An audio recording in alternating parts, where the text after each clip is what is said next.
I'm Chris Steyerwalt, and it must be Power Play. Hi, Internet. How are you? So you know what time it is. It's time to take five.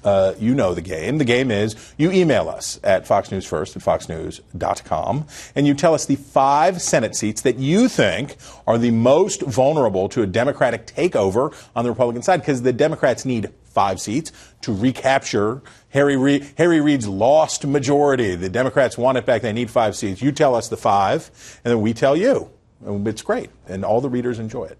But sometimes we all need a little extra help. And actually, there is no one I can think of who is better situated to help you right now than Josh Kraushaar. He is the political editor for National Journal and just finished the hotline race sheet, the cheat sheet that the most stolen from document for the next 6 months will be some version of this cheat sheet. Welcome. Thanks, Chris. And you can bookmark that at nationaljournal.com. All the big races, the 5, we go all the way up to 15. So all the big Senate races to follow. And it'll all be totally stolen. Every pundit that you see on Morning Joe that goes, well, I think when I look. So what are your 5? So the big races, the Republican fears are in the states of Illinois, Mark Kirk. Goner. Wisconsin, Ron Johnson. Those 2 are in a category of their own. Republicans are very nervous that they Monsoon warning. They may, if things don't turn around quickly, they may not. These are blue states that Obama won pretty comfortably.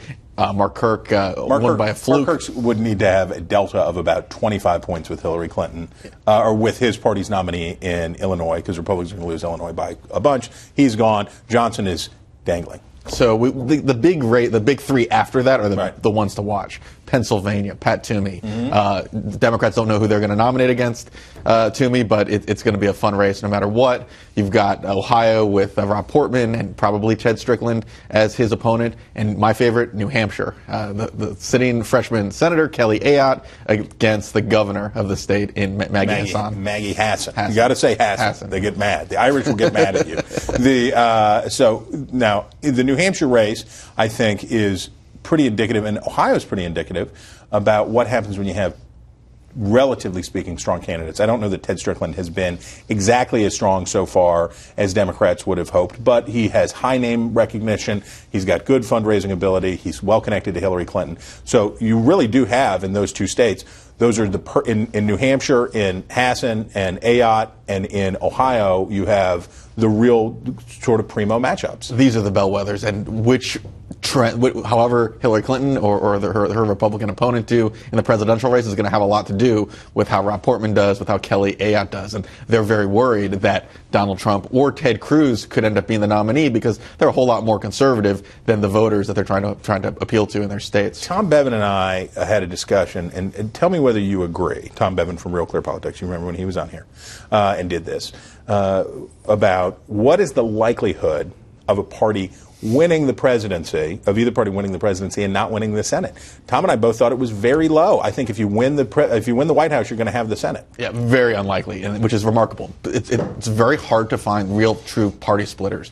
People who will vote for a presidential candidate of one party and the Senate candidate from a different party, and that wasn't so obvious not that long ago. It used to be, you were a moderate Democrat, you liked Bill Clinton, but you liked the Republican Senate candidate. Robert Byrd and George W. Bush. Moderates. Right. But moderates were a lot more prevalent. Now that's not the case anymore. So it's really tough if you're Rob Portman and you have a weaker candidate on the top of the ticket who's not going to win that state. It's hard to find those swing voters. Because there's the thing that happens, which is when you know your team's going to get skunked.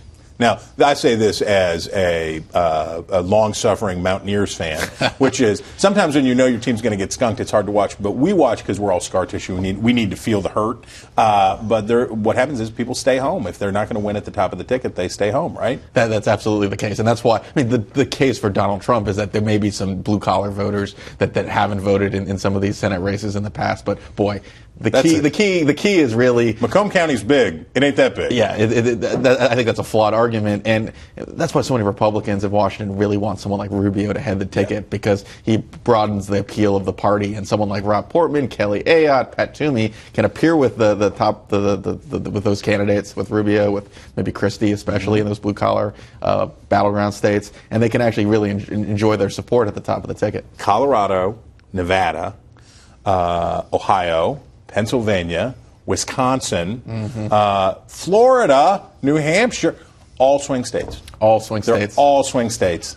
All swing states that President Obama, though, won in 2008 and 2012. So This is why Republicans want that. I mean, they're battleground states. They're going to flip depending on what goes on in the presidential race. But that's why it's so important for these guys to have a strong presidential nominee at the top of the ticket. All right. Don't be the last one in your class to start stealing Josh's work. We do it. We do it all the time. We're glad to have you here in person, and we thank you for your help. Happy New Year, Chris, and good to be back. All right. And you, Internet, you know what to do. You know what to do. You email us. Fox News First at foxnews.com. More than 250,000 subscribers can see your musings, your thoughts about the shape of the Senate race and your votes. You tell us, what are the 5 Senate seats that you think are the most at risk for the Republicans? We will share your answers with the whole class, and you're just going to be delighted. You'll just be as happy as a pig in slop.